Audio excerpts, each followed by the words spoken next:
see the value for money, Yeah. like, and then we'll 'Cause go I from keep there. getting scared of beforehand. I'm like, well, what happens if we blow up? And then it's like, well, let's let That's that great. happen. Yeah, Yeah, that that's would be a great problem for us to have. So I like that you've been leaning into momentum and let's keep shipping instead of for the same reason as not leaving these cards in. You aren't going to need it. If I'm overthinking about scaling, I'm likely wasting cycles that we could be actually shipping and leaning into like, let us have the problem of too many people want to use it. that's a beautiful problem. Mhm.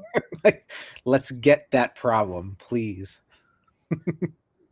Weekly goals is where we're at. Looking at the list that we have, is there anything you think is missing or that we want to prioritize coming into next week? We have bugs, we have helpful actions. Mobile is just getting it all working on mobile. That's And prettier. download as a progressive web app. That way I can have it on my phone as an icon. Dope. And then always running, which like some I think we like you're right. We have to talk through it and we have to build out more helpful actions because those actions will then uh, come into the always run. They'll be used for always running. I think this week, from a customer discussions perspective,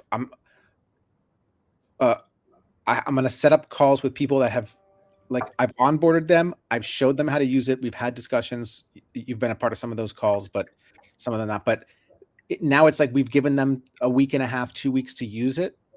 I'm gonna jump on the call. I'm gonna have you in on those calls because I think that's gonna be the most feedback.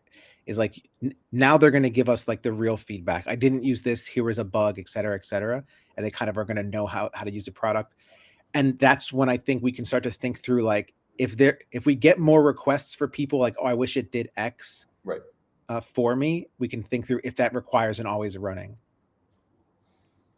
Um, the only thing I would say about always running is there's something special about having the UI feel like it's always running. And so I understand where your point is like, is there anything that we can do for always running that it just keeps the autopilot page going, even if we don't have a fully built out agent for X or Y, if it's just like, is there what's the lowest way uh, to have an always running agent so that the autopilot is constantly being has an event log?